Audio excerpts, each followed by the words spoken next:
Coming up next is the 50th show of Get Used to It, the best of the best, so don't go away.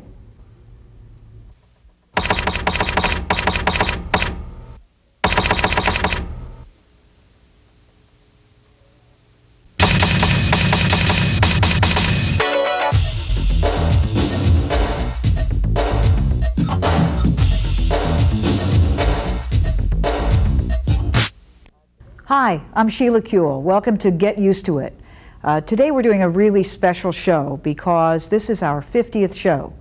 We've been doing this show for more than 5 years, and we wanted to show you pieces of a bunch of the shows that we've done, because what we've tried to do in the course of this show is to deal with those issues arising in the gay and lesbian community that affect us politically, that affect our everyday lives, that affect the way other people see us, and most importantly, that affect the way we see ourselves. So you will see pieces of a number of these shows, and I want to draw your attention to a couple of things because I bet you'll notice them as we go along. One is sometimes the sets will be different. Well, that's because we started out kind of on a shoestring, and I'll bet you can tell our earlier sets from the later set. Not that we're rich, but at least we put a little more color here. Secondly, I was running for office during a couple of those years, and since when you're running for office you're not supposed to be on television unless they give equal time to the other guy, we had some guest hosts. So you'll see them as well. Jahan Agrama, Phil Wilson, Jay Fong, and Malcolm Boyd.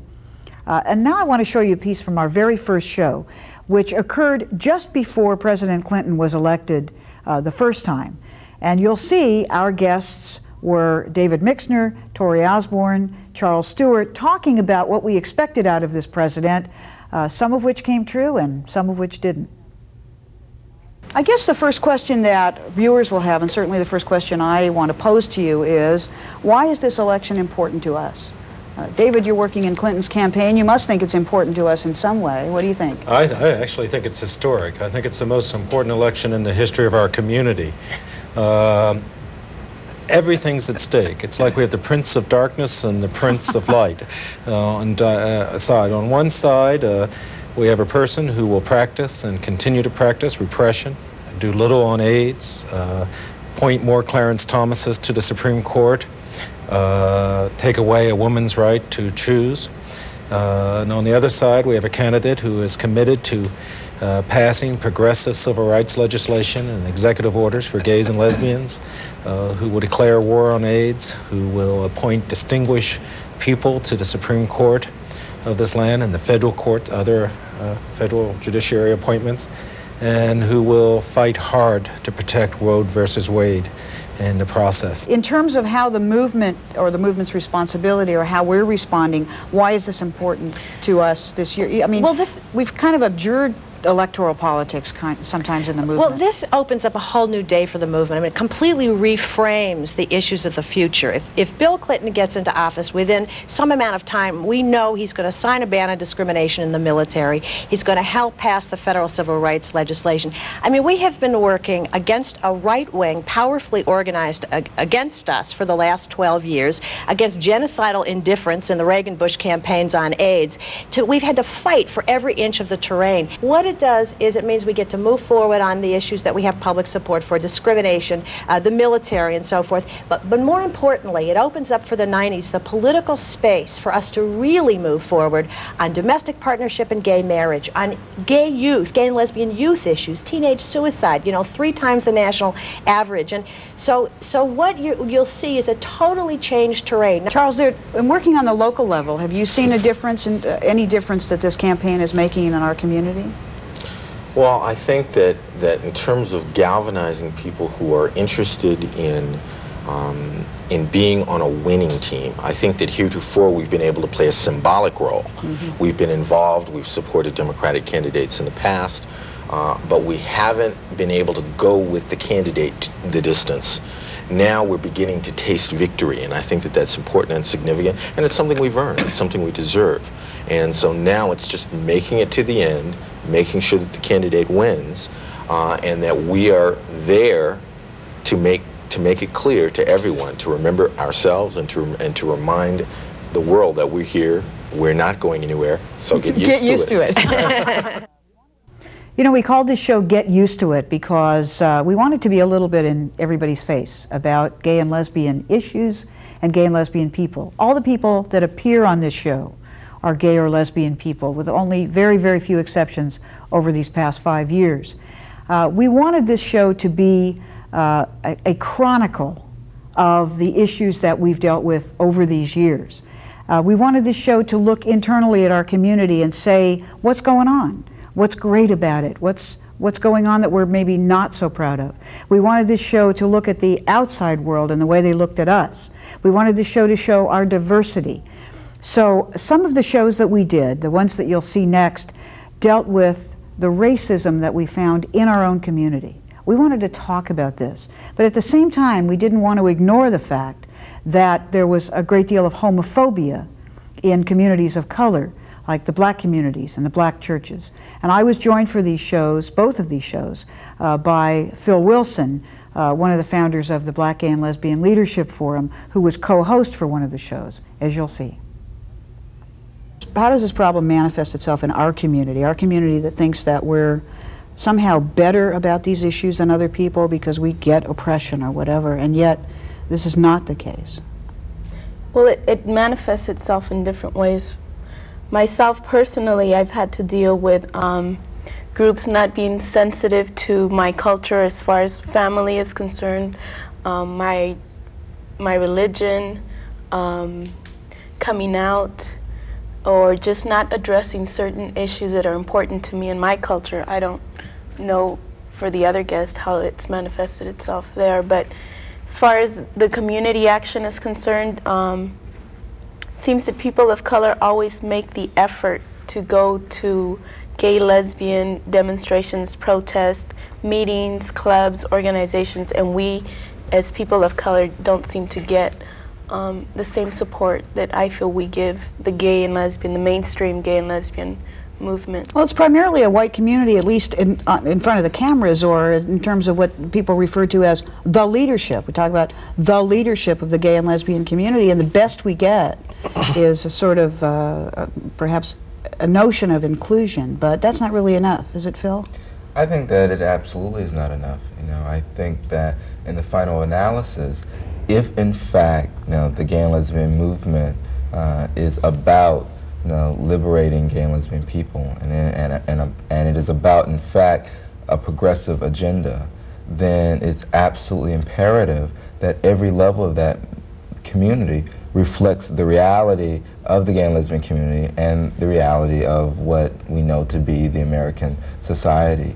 We've seen racism evolve in the lesbian and gay community. We've gone from requiring people of color to produce 3-picture IDs to get into a bar. That was at one time, and now we've seen it evolve into the systematic exclusion of people of color in the decision-making process, and I think that's the worst form of racism. Welcome, Phil.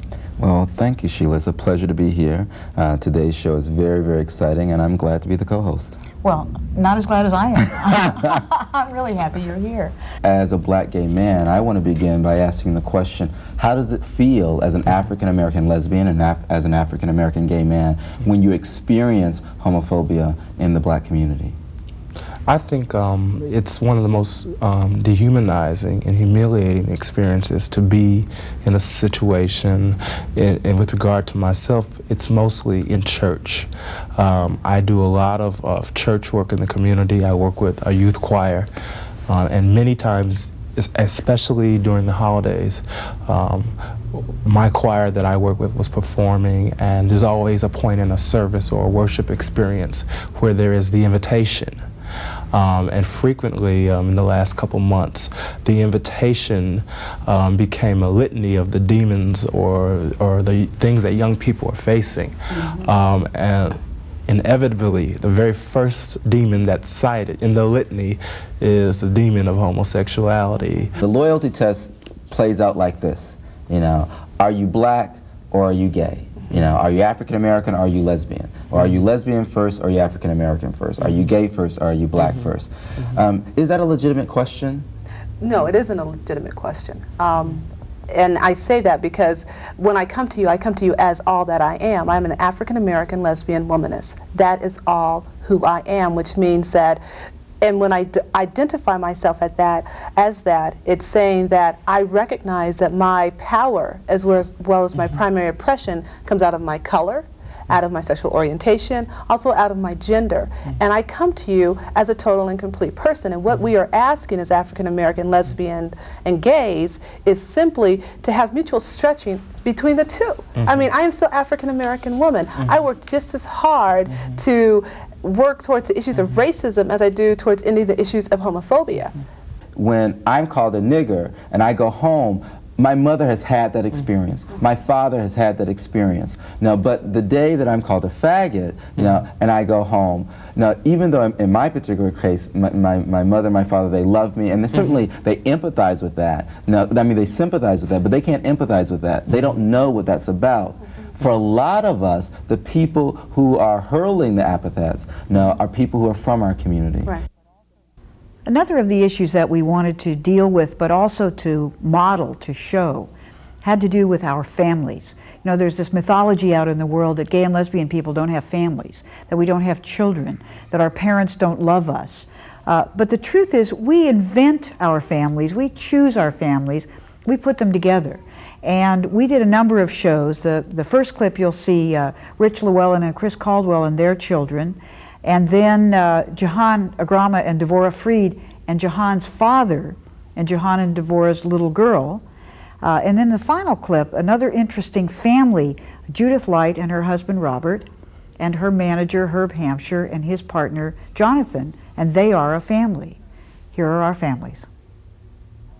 Chris and I have been together now for 13 years, and Robbie and Rosie have been part of our lives for the last 3. Our immediate family really consists of the 4 of us, my sister Jan, who lives here in Los Angeles, and about 3 of their gay uncles who are, like my sister, their godparents, and who are permanently part of their lives. So they have a lot of sort of parents in a way, right? But do they see you as their 2 primary parents? We're definitely their primary parents, primary caregivers, but as you said, there are a lot of people who are in the inner circle, but we're the 2 who are there at 3 a.m. We were intent on making everybody happy, and we realized that that's impossible. We didn't live together for over 10 years. We had 2 residences because we thought the children would be, my older children would be more happy if we would keep it a little more distant. And now I think we would do it completely different, where we would, first of all, make sure that we are happy and satisfied with the way we live our life, and then have everybody else adjust. Later on, I really was scared, and I didn't want to lose my family, which is the most important thing to me, or my lover, which was the other most important thing to me. So it was a real struggle not to lose both, and I know a lot of people have to choose and have made choices, and I think that's the saddest thing, that you can't, when people cannot have both. This thing that I just heard right now, that Devorah said, and it really makes me very sad, and I would like, on behalf of whoever was involved, really apologize that we made it very tough for you, especially at the beginning, really. We love you very much. Love you too. Theoretically, in a tetrahedron, all points are equally connected to each other. And each has a relationship with the other. Right. So, given the tetrahedron configuration, does that mean that each one of you feels you have an independent relationship with each of the other 3? Absolutely. Completely. Yeah. Yeah. Now, but was that hard or kind of just not so hard? It's hard. It's difficult. Go, Robert. It's good. I'm still working on mine. All 3 of them. Yeah. But the truth is that you have as much of a relationship with each of us as each of us does with each other. Yours is of a different nature. Mm-hmm. Our connections are powerful. All of you do have families, blood families.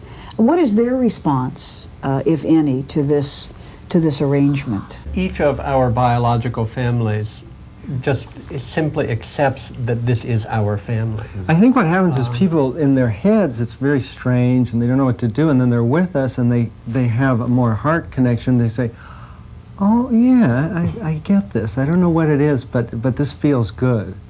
Also, I couldn't show up the way I show up if I didn't have their support. Every single one of them. I would not be articulating the things that I'm articulating if it were not for them. These are the things we talk about. Our community has also been involved in some of the most cutting-edge issues of this last half of the 20th century, the larger issues in which the society is also engaged. We've done a lot of talking about gays in the military, and we did, the one show that we did with an audience was about this issue, in which we invited Dusty Pruitt, who had brought a pretty famous court case about serving in the military, and Bill Meredith, whose father had served in a segregated military, talking about the similarities, as well as David Mixner to talk again about what Mr. Clinton was doing by now it was 1993. We also did shows about the ways in which we must deal with our own issues. Did a show on substance abuse and the ways in which it impacts our community particularly. Did a show on domestic violence, one of those dirty little secrets that we pretend we don't even have in our community. And we did a show about psychotherapy and psychology and the way that larger science has affected us, first by demonizing us and now, in essence, kind of by redeeming us as healthy people. So here are some of those shows. In terms of your own experience, what have you sort of learned from going through this case, and what would you like the people out there in cable land to know about it? Well, my aim has always been to effect an end to this policy. Since I was young and in the military, I saw a great deal of pain and a number of lives ruined as a result of this policy. I myself had to live under the policy and did for some time, suppressing a great deal of creative energy, looking over my shoulder, wondering when somebody was going to turn me in or accuse me of being a lesbian. And I said to myself, if I ever get a chance to bring this policy down, I'm going to do it. You know, there's been a lot of ambivalence about what President Clinton did, and I'd be interested to hear your view on it. Well, you should understand, President Clinton has some ambivalence about what he did. I mean, President Clinton wanted to sign the executive order immediately. That was his desire, that was his wish, and that was his commitment to us during the campaign. We always don't have control of events, and certainly when it comes to homophobia, racism, and so forth, logic and rational thought is not a trademark of those institutions. In 1 week in the U.S. Capitol, there were over 500,000 phone calls, letters, and telegrams opposing lifting the ban. Senator Nunn came into the White House and said, if you sign that executive order, we will vote on it immediately in the Senate to overturn it. We did a quick vote count with the Senate leadership, and the vote was 80 to 20 against us. The issue right here, I think, is really being brought to not only by the right wing, but by older officers and men, because I had a lot of my enlisted men, a lot of the younger officers, I said there was no problem with that. You know, we've been there, we've performed successfully, and many times I would venture to say that we were better sailors, Navy people, Air Force people, and Marines than the average service person, because of the fear that somebody, as Dusty touched upon, somebody can come up behind you and, for the simple reason being gay, ask you to be booted out or get you booted out, no matter how exemplary your record is. The Army itself is very guilty, the military is very, very guilty of double standards. When there is a war, they tend to relook at who they have disinducted out of the Army. That's right. During the Second World War, they were looking at reinducting gay men who had been put out of the Army because they were gay, if they had not done any public homosexual offenses. So, I mean, the double standard has been there from the very beginning, and it's who you listen to and what side of the fence you want to sit on. And all we're saying is, let's get rid of the fence and let's all sit together. When we talk about substance abuse, people go right away to what they would consider, you know, the bad drugs, and rarely talk about alcohol, although in our community there's been a growing consciousness, I think, about it. Well, we're getting ready to do a program about the extent of problems with substances in the community, and one of the panels is called Stonewall Was a Bar. And it really has a lot to do with where we first felt comfortable coming out and socializing, and to this day where a lot of people find the roots of their identity in being able to be around other people who are openly gay. We've heard that there's an epidemic of crystal use. Is rescue possible? I mean, What happens? Yeah, absolutely. I think that rescue is very possible. It takes a tremendous amount of will on the person, and it's not easy. It's not easy at all. Crystal is a very difficult drug to get off of, and I have had many patients who have had multiple relapses before finally being able to quote unquote kick the habit. And a lot of it comes from really wanting to make a change, and also from getting some psychotherapeutic intervention to help them along that path. So many of our men and women have used alcohol or drugs to even get the courage to go to the bars as gay men and lesbians. And it is the homophobia, and it's theirs and what they see out there.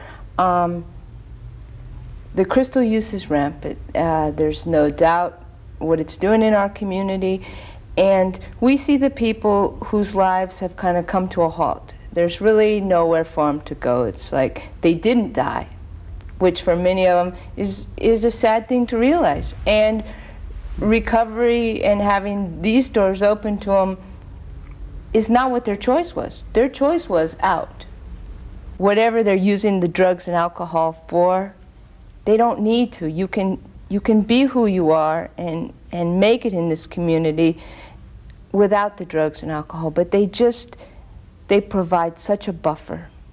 We know 96-97% of batterers in heterosexual relationships are the men. Yes. But here we come to our community. Now this doesn't quite work. We've got 2 women, we've got 2 men.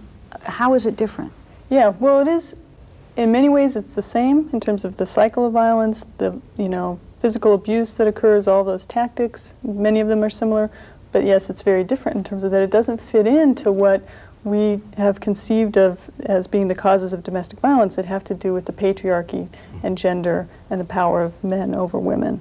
And the reality is that, again, going back to the definition, that it's really not about male-female, it's about power and control over another person. And I think, again, it's not at all about gender in and of itself. It is about, in the heterosexual domestic violence, heterosexism and sexism allows men to hold the power and to batter women. And homophobia is a tool in our community that helps keep the silence and helps people sort of maintain and abuse power and control over their partners. It's much easier for me to sympathize with the victim. I feel like this batterer is some kind of criminal, and of course, as we'll find out in a minute, he is, or she is. But what's going on with the batterer? What's that dynamic about? The batterer often feels like a victim himself or herself, and they feel like it's the other person's fault. And that tendency to blame some other person and to lay responsibility on the other is a very common thing for batterers to do. Well, if only he hadn't said that, I wouldn't have had to hit him. Well, I just panicked, and I felt like I just had to do something to get him to stop yelling at me. And that kind of says, well, it was his yelling that really caused this, not my hitting him or her. And so that they often feel the fear of abandonment. Like, well, I've got to keep them from leaving. If they leave me, I will be gone. I think one of the problems with particularly males is that you have 2 men, and I think the attitude is, and it's not just homophobic, although I'm sure there's plenty of that involved, but the attitude is, well, they're 2 guys, must be a fair fight. Everybody can protect themselves, or with women, must be a cat fight kind of thing, and everyone can protect themselves, so you guys just, knock your heads against the wall, and we're leaving, figure it out yourself. With the change in the law, it's now required that an arrest be made.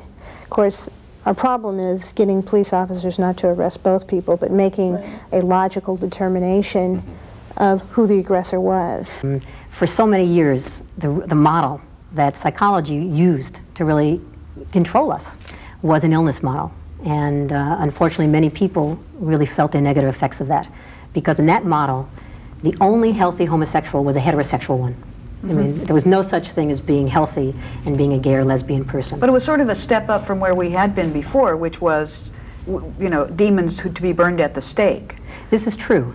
But now, instead of being burned at the stake, you could have your self shocked out of with aversive approaches to try to make people be straight. In other words, the methods that still were used, you may not be burned at the stake, but there was still very aversive and coercive and really dangerous ways that people were using to try to convert us from being homosexual to being heterosexual. There are still psychologists and other mental health professionals who are treating homosexuality. In fact, we were talking over lunch. I just saw in the California Psychologist today an ad for a conference in Beverly Hills in May all about reparative therapy for gay and lesbian people.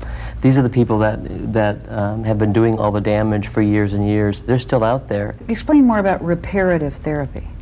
It sounds awful. Well, the old reparative therapy was, you could give them electric shock or emetics, things that would make them vomit on pictures of same-sex attraction. That was the more old-fashioned kind of approaches. Nowadays, it's looking at the and this happened in the past too, but now the big thrust is looking at the faulty identification with parent.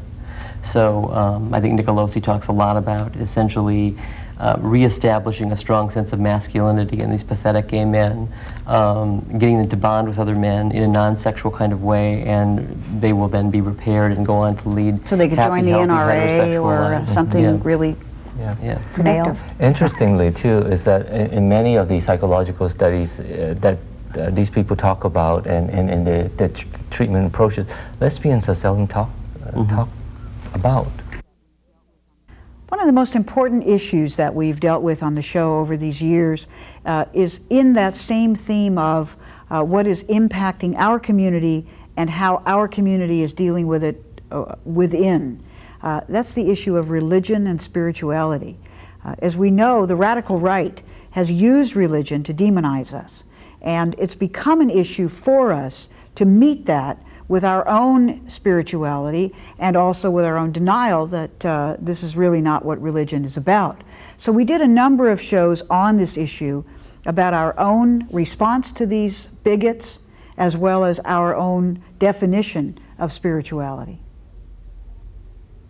Have you heard any of this? Militant leader of the homosexual rights of these AIDS carriers. Unsafe sodomy subsidies. Executing the homosexuals. I can't believe it either. Coming up next on Get Used to It, we're going to talk about these guys, their agenda, and what we can do about it. Don't go away.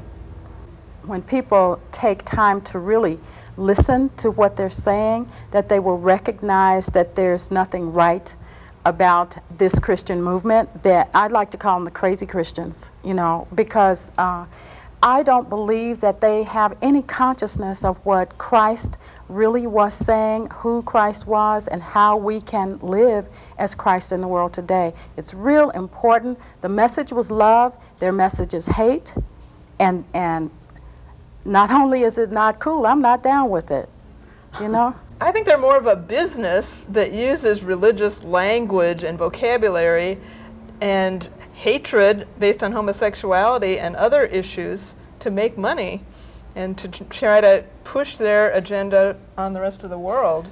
But I don't think they're a true church, a true religion that tries to empower people to live a full life and to create justice and love in the world. As a lesbian, I didn't have to deny myself my spirituality, which is what they all want you to believe, that we have to deny our spirit, our religious feelings. And I think that's been the avenue for me to continue my work in the gay and lesbian community here for so many years, is that we can really tap into what is, I think, our gay and lesbian spirit, our religious heritages and our traditions, and not deny that. And our love of self is a reflection of our love of God. As I stepped out of my full-time position as a pastor and minister of a traditional church setting to step now into the larger arena where gay and lesbian men were now politically active, were now socially and religiously involved, that God would show me that this too would be a blessing for me. And I have so been blessed by coming out of the closet and being the wounded healer is the concept that we all know from the seminary setting. And I think that nothing is more prevalent and more real than the wounded healer in terms of the gay and lesbian pastor, one who knows the journey of the experience of being within and now having to come without, challenges us to the height of our religious training. This is a gay church, and I said, no, this is church for all people. Yes. And sometimes we have to work so hard to make that possible. But in my ministry with the Hispanic community, I saw a lot of that. You know, we struggle with machismo in our own culture, but I have a lot of work with AIDS, visitation to the hospital or some counseling, and I'm witness of a lot of reconciliation between son and daughter and all family, and that was wonderful when the family come to the church, when brothers and sisters come to the church, and they are not gay, but they feel welcome. One of the most important things any movement needs to do is to remember its history. And often we use shows like this as a kind of oral history. We invite our elders to come and speak to us and remember the way it was before anybody could be out, when it was really dangerous. But we also wanted to talk in another of our shows about pride, this notion of pride. What are we proud of? Why do we need to take pride? Where are we at the moment? Like this. On the issue of pride, we have lots of it now these days, but it wasn't always like that, was it? We must have started out small, afraid. It wasn't always that way. In 1969, the state of affairs for lesbian and gay people was sick, sad, sorry. There were two distinct classes of lesbian and gay people, those in trouble and those troubled. There was also a group of people having a lot of fun. It wasn't all bad, but in general, lesbian and gay people had internalized their own suffering, their own pain. If everybody you meet treats you as if you were sick, sinful, deviant, bad, abnormal, and excludable, you can exclude yourself. You can engage in your own alleged inferiority, and many of us did that. You know, for me, I know when before Catch days and when I first came out, I would slip out of the house in the dark so that my neighbors wouldn't see me, and get in the car and put on my, what I call motel socks and my tie, you know, break down in the car more or less, because I didn't want anybody to see me or to know, you know, that I was gay. In fact, the definition of lesbian was, that the lesbian feminists offered, was that a lesbian was the rage of all women, condensed to the point of explosion. So that was a real angry definition. And I think pride involved a lot of kind of throwing off the shackles. It's like, you know, just coming up from slavery type of thing. I think that there is a greater level of visible pride, that we are able to show the world that we are a people, that we have a culture, we have a past, and that we are proud of that past, and we are proud of who we are and how we've gotten here and how long it's taken us to get here. When I heard Morris and Jewel talking earlier, is, you know, they were talking about the early days when the issue was really survival, and really having to fight for survival. It was sort of an attitude of, please leave us alone and just let us get on with our lives. And I think people more in my generation were growing up with the attitude of, we can do anything that you do, and we can be equal on your terms. And so you see lots of people who are running for office, getting elected in places that do not necessarily have a gay and lesbian constituency, or a large gay and lesbian constituency, and really succeeding in all of those other institutions, in elected office, as judges, as lawyers, as professors, as doctors. And you see this tremendous rise in people, gay and lesbian, who are open, who are in leadership positions in other organizations. And as Gabriel was talking, I was thinking that the shift I see now is, you know, our people, or my generation, was sort of growing up with this notion of equality, and we're everywhere and we're just the same as you.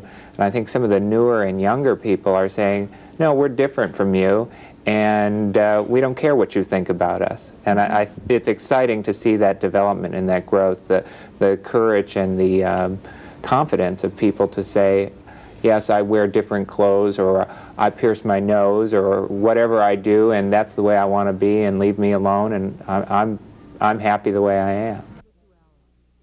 Well, he's right. Individuality. That is the hallmark of our community. But some individuals, I think, really stick with us. And we decided to do a series called The Voices of Our Lives, in which we would just do one-on-one interviews. Frankly, it was for me. I would say, boy, I sure would like to talk to this person for an hour, and we would do a show with them. So for the rest of this show, we want to show you some clips from those series of my heroes, and I think heroes of our movement, Kate Clinton and Amanda Bierce. We did a show called Three Funny Lesbians. Tori Osborne, Elizabeth Birch, Phil Wilson, Urvashi Vad, and Kate again. Wonderful piece. David Mixner and Paul Manette. Here are the heroes of our lives. From my own experience, for me it was women's music in the 70s, is community building. What the right wing knows how to do is build community.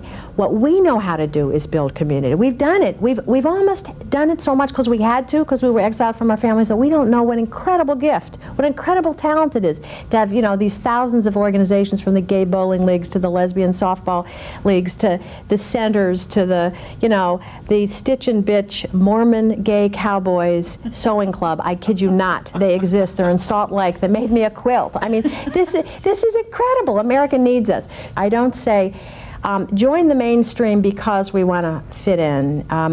I say we know about having complex answers in a complex world. We reject fundamentalism. We don't just accept diversity. We don't know any other way to be. Whether it was the drag queens and the leather men in the gay men's bars, or the middle class lesbians and the working class dykes in the old bars, we have always been diverse. Straight people, if they come to my show and they laugh, and I think in that moment there's like this window of vulnerability where they hear things they might not ordinarily hear. And I think that, so it's really, really important that, you know, we don't take ourselves too seriously either. You know, I mean, it's a serious message, but lighten up. You know, I mean, I would like to live in a world where it's not a big deal, that we could actually be more concerned about, you know, where we putting spent nuclear rods instead of, you know, like, well, it's either bingo down at the Indian Nation, or, you know, it's like, I mean, I would like to talk about that. I think one of the things about coming out that, you know, is so annoying to me and wonderful is that the waste of human energy that we spend on it that could be spent somewhere else. Gay people in our community address me as a gay person. Do you know what I'm saying? And then some are just fans of the show.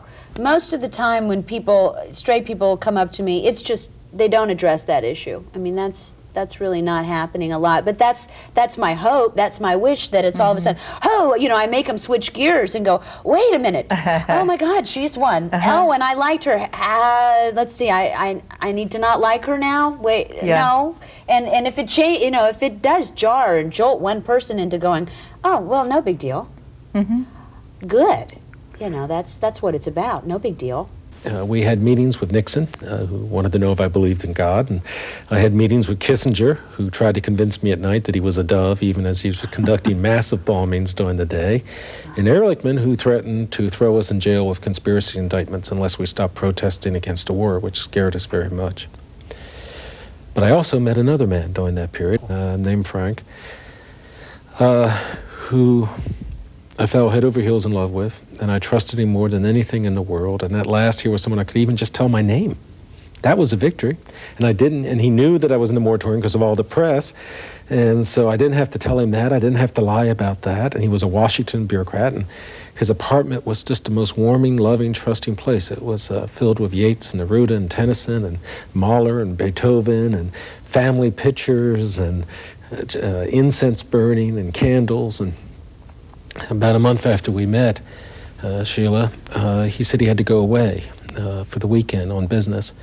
And so as he got dressed in the morning and put his plane ticket in his jacket and bent down and kissed me goodbye, we agreed to meet the following Monday at the Hilton Coffee Shop at 16th and K Street. And so I very eagerly that afternoon went to meet him and was greeted by two men in blue suits. And they sat down at the table and they said, Frank's not coming. And my first reaction, given the experience of my first love of dying, was that Frank had been killed in an accident of some sort. And at the same time they did that, they poured on the table photographs of Frank and I engaged in sexual activity.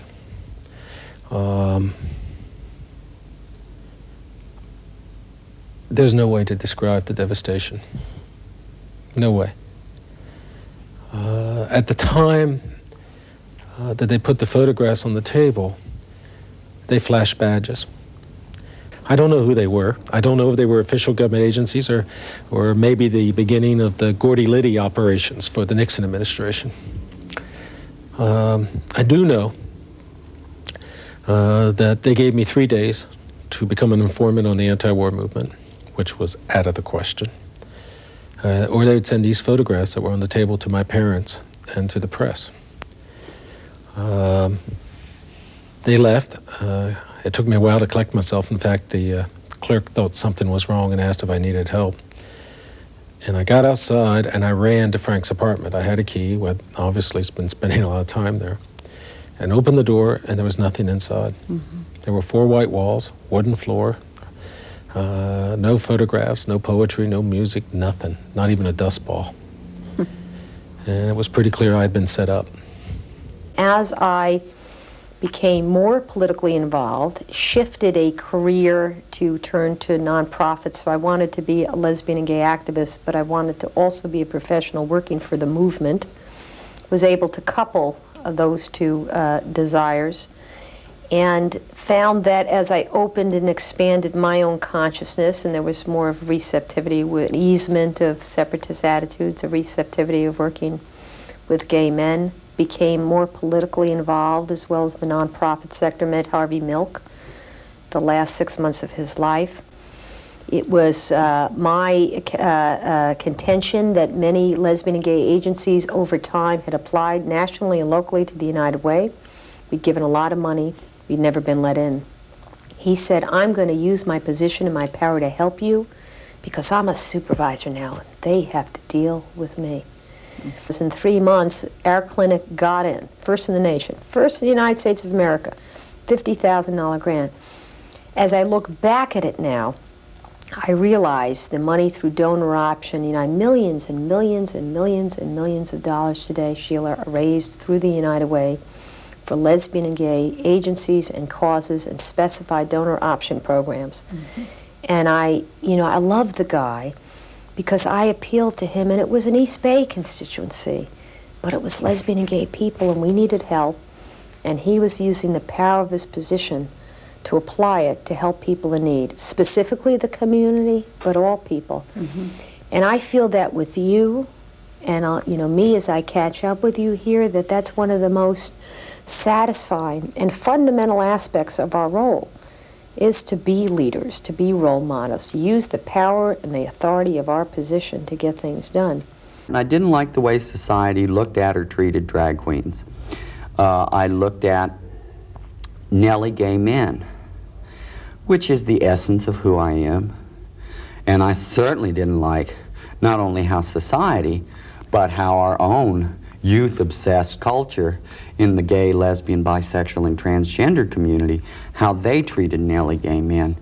And I said, there's no dignity in either of those paths. Mm. If I get a sex change, by the time I'm 35 or 40, I'll be acclimated to my role, and society will leave me alone to be as Nelly as I want. This castration compromise, has been going on in Western culture far longer than we realize. Right. Christine Jorgensen wasn't the first. Mm-hmm. The Hijras of India have been castrating themselves for 400 years in order to be just that. Not man, not woman, Nelly. My appeal, if there's one propaganda pitch that I can make using this show, which goes out to so many people around the country, is that we have to get more involved in our movement. It is not won. The battle is far from won. It is finally being waged in a very serious and intense way. And this is a life and death battle for each and every one of us. And for us to be complacent and say, well, they're doing it in Washington or somebody's taking care of this is simply wrong. Every single person has a role to play, gay or straight. And I don't think that people really know how much joy there is in it. I mean, isn't it? It's not only just fun, but joyful. And then you you think, well, that was wonderful, but then you take the next step, and it just keeps going, and it really is.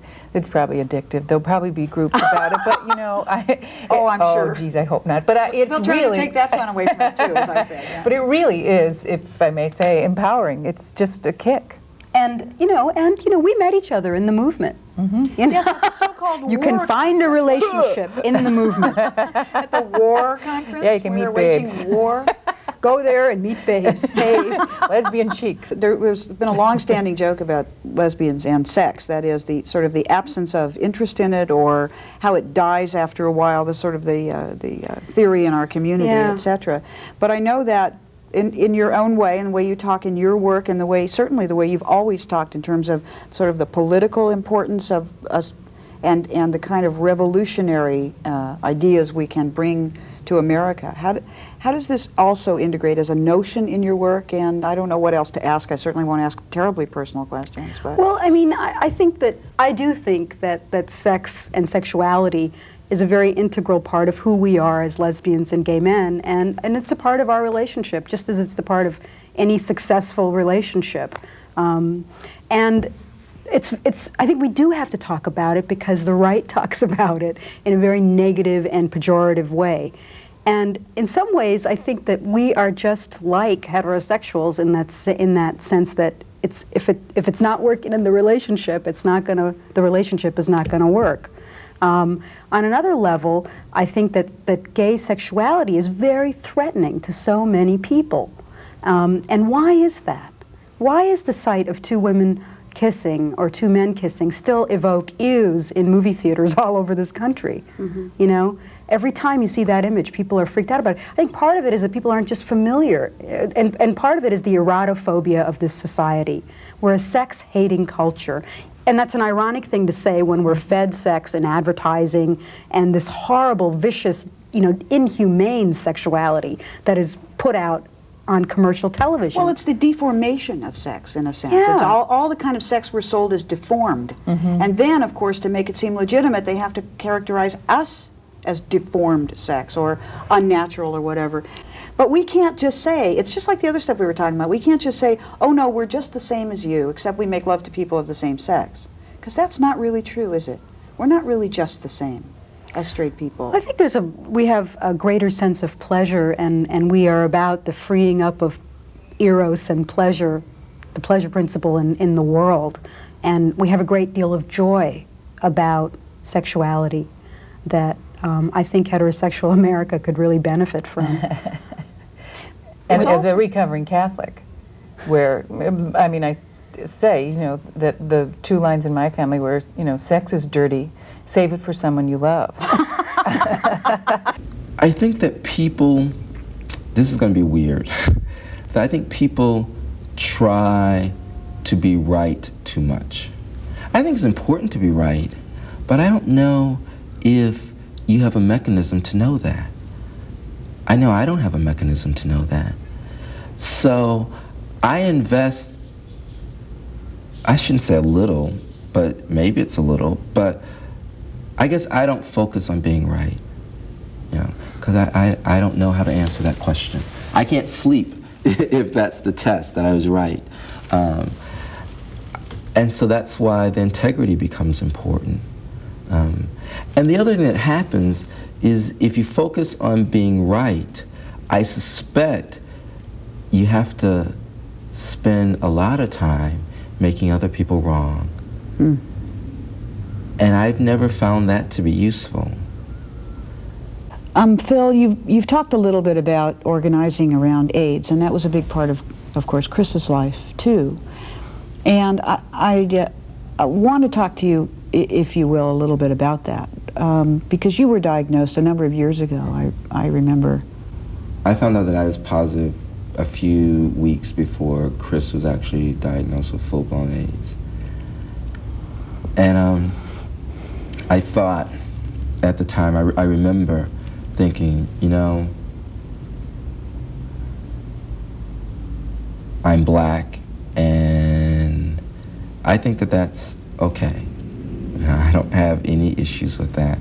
I'm gay, and I think that that's okay. And now I have HIV. Now what? What does that mean? And I guess in the beginning, like I said, and this was a few weeks before we knew that Chris had full-blown AIDS, I thought, I have a lot I want to do, and I don't know if I'm going to be able to do it. And I suspect that that drives me today, that there is a lot that I want to do, and I don't have much time. I don't know if I have much time. And I guess I probably think that I don't have much time to do it. As a result of that, I'm in a hurry. You know, I want, you know, the isms to go away today. I don't have time to ask for permission to live. I've learned that there's a part that I have to play. And my responsibility is to play that part as forcefully as I can, and with as much integrity as I can, and with as much honesty as I can. And at the end of the day, to be satisfied with that. And my one lesson is that there are gay people everywhere, and generationally everywhere. If I could tell one very quick story, one time we were in a little town called Brescia, Italy, and I was with a family, and I had a host sister, that's what we would call them, named Gabriella. And I was flipping through a photo album of this family with Gabriella, and I spotted these old photographs from the 20s of these two women that were roughhousing with each other.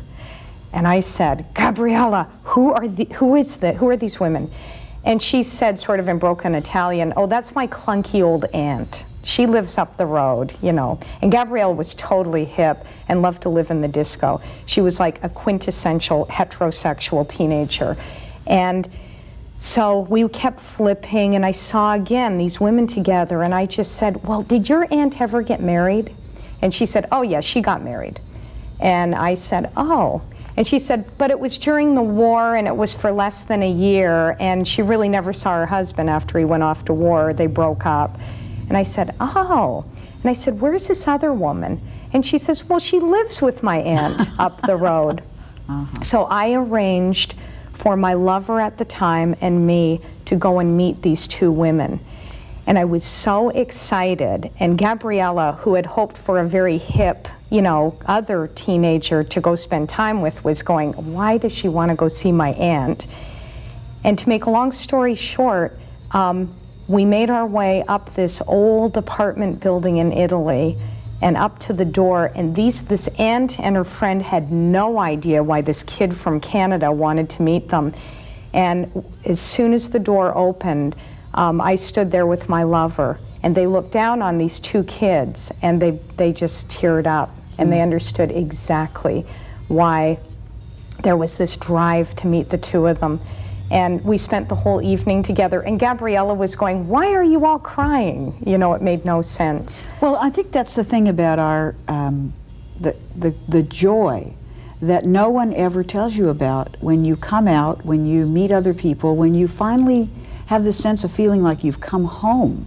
If you were to say to me sort of what you would like all these people who are eavesdropping out there to know or to think about. Well, something that I have believed very strongly over the last several years is that I would rather be remembered for loving well than writing well.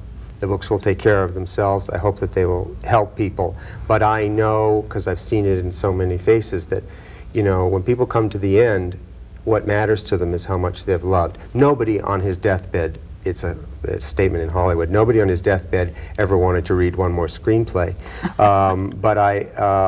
And maybe not even wanted to write one more poem, but instead wanted to reflect on or have the love that he'd been able to achieve in life. So, you know, Auden has a line in September 1st, 1939, facing that war, in which he says, "We must love one another or die." And we all know, of course, that we must love one another and die. But the way we will be seen and the way we will give back and give forward and speak to the children of the next generation and the next and the next, you know, has to do with, they must try to understand that for all these political fights we fight for little bits of ground, we don't have to fight for that ground, love. Paul Nanette, thanks. Thank you. Nice to be here, Sheila. Get that kiss on camera. Yeah. Well, there you have it. A kind of a sampler from our first 50 shows. There was a lot more, a lot of smart talk, a lot of wonderful people, a lot of exposure on the issues that affect our lesbian and gay community. We hope that you enjoyed this sampler. I hope that you'll stick around for the next 50 shows or more. If you know of any city that's not running this show and you think they should, give us a call here in West Hollywood, because we think it's really important to get this talk and these issues out, because our community's here to stay and better get used to it.